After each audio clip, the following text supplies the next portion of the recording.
Hello everybody, I'm very honoured here today to have Bernard Cromarty with me. Who? Bernard Cromarty. I'll Never tell heard you, of him. see, Bernard Cromarty to me is the godfather of folk music in the northwest of England. Everybody knows Bernard, everybody's played with Bernard, or wants to do, you know, and he's been involved in so many different things. But it's a great honour having you here. Thank you. Now, my early recollection of you is when I was a first former at Thornley. Yes. I went into the music room because I'm interested in music. There's a fairly big room that the band, choir and orchestra used to practice in. And at the side, left-hand side, were three little rooms. And I could hear this do-do-do-do-do piano playing. Yes. And it were you. And nearly every time I went in there, you were practicing. So you were dedicated. Yeah, yeah. And you'd have been about 13. Well, I was determined to learn to play the piano. Yeah. Even though we had no piano at home, and there's a story behind that. Yeah.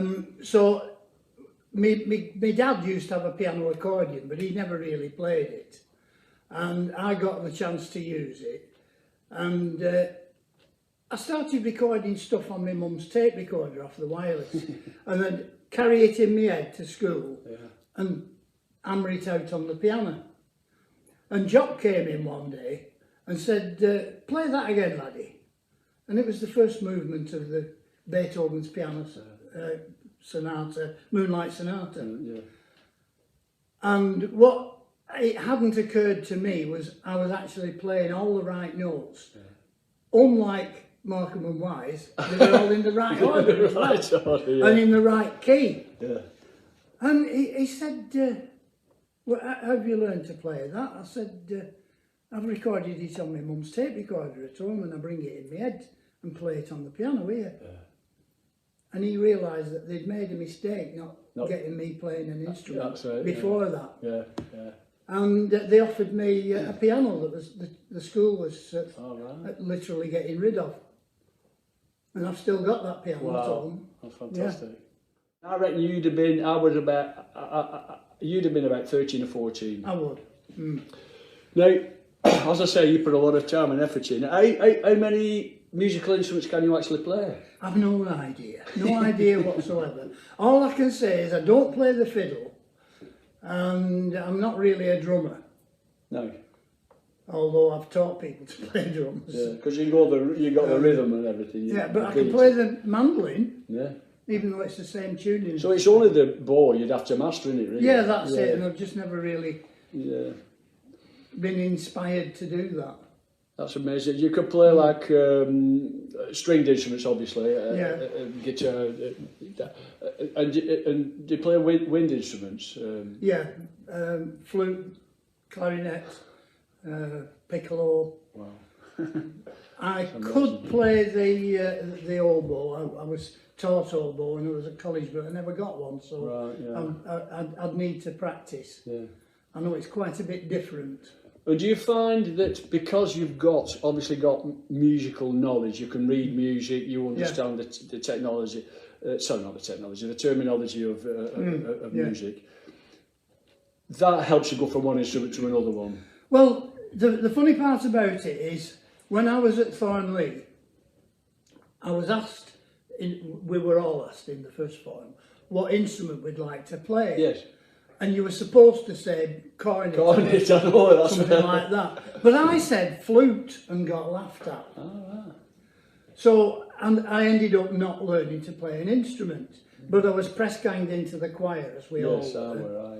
And as a result, I taught myself to read music accidentally. Yeah, accidentally. Yeah. Everybody else was looking at the words and listening to the piano. Yes. One of the lads was playing on the piano. Vincent Stainton was the pianist at the time. And I didn't realise, I was following the notes and I didn't realise nobody else was. Right. And I taught myself to sight read music that way. But I mean, we could talk forever on this, but there's another thing that, another sort of affliction that you've got, which most people don't have, which is perfect pitch. Which is probably because of that. Listening to the piano and following the notes. Yeah, it's a talent. I'll tell you what, we've just been tuning up. In fact, I'm tuning guitar up, and I'm using one of them, cheating with one of those electronic tuners, and Bernard's tuning a 12-string guitar up, And he says, you're out on that string, you know, on that string. Just for his ear, which is a great skill, a great talent, but it must be aggravating, a nuisance when people are not quite in tune. Yeah. Anyway, what is that? This is a 120 bass piano accordion. It's got buttons on that end which play bass notes and chords, and you can do things like that with it, and you can play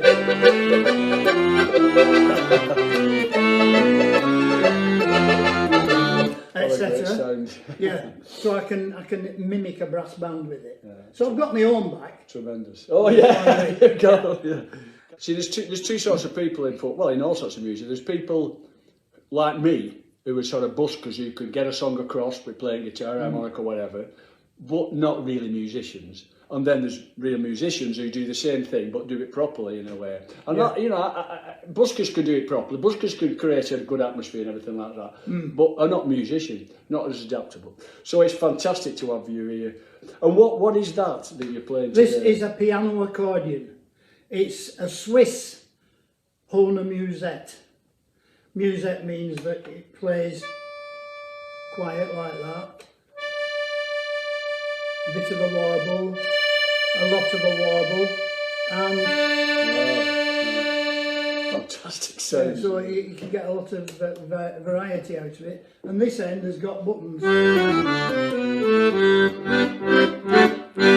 and you can play in any key. So confusing. All I can see those on the. Well, that's the beauty of it. You can't see them. When you're playing, you can't see them. You just get used to the feel. And I think that's one of the problems I have when I'm seeing myself playing on here. Just know I never thought about that. Yeah. Is Horner's the same company that makes harmonicas, mouth organs? That's right. Yeah, and melodicas as well. Same principle of reeds vibrating. Yeah. Yes. Exactly. Yeah. But we're going to do a song now for you. And what's it called? This Takalana Girls. That's easy for you to say. No, it's not.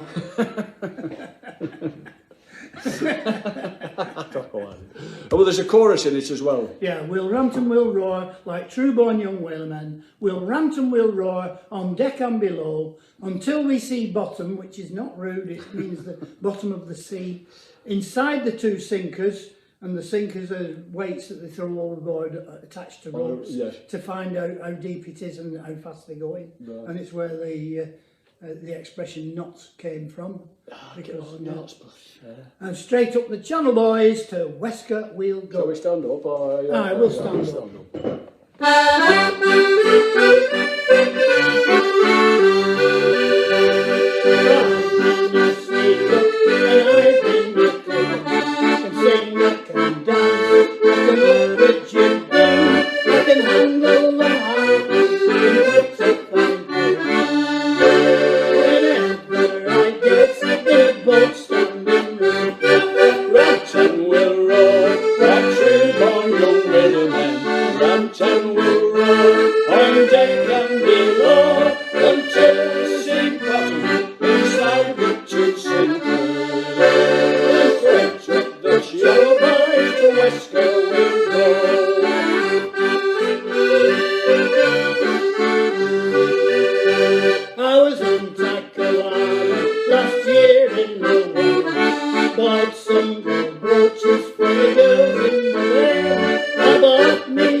then we walk until the sea bottom, beside the Dixon through.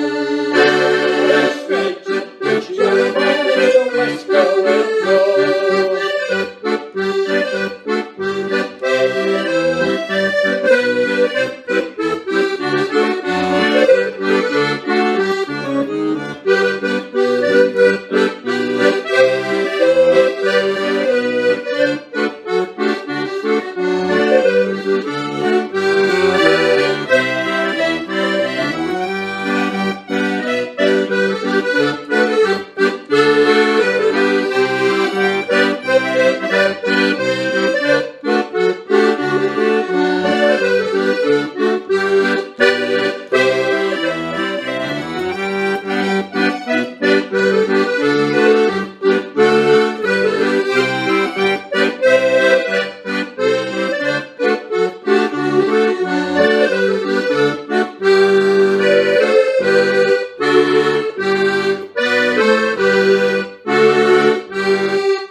And here's something that you might find fascinating, because I do myself when I think back on it.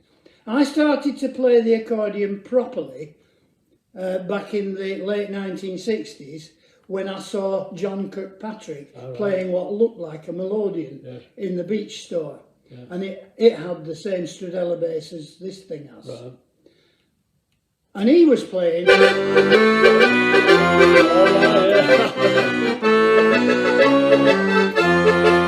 So I made up my mind I was going to play that. It's like a band in a box, isn't it? Yeah, that's right. And then a few years later I met up with the Yetis. Oh yes. And Pete Shuttler is the accordion player in the Yetis. Right. And I liked the way he played the right hand. Right. Well, so he's got a, well, I play a tune that he plays.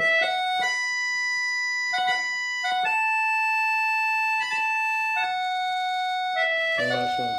Haunting sound, isn't it? And I do that as a full-length thing. And his style of playing, I adapted that with the left hand. So I'm sort of, you could call me either John Shuttler or Pete Kirkpatrick. Or a mixture of the two. Or a mixture of the two, yeah. Any road. It's been fantastic, Bernard. And I'll see you again. You'll be on this page again soon. Bye, everybody.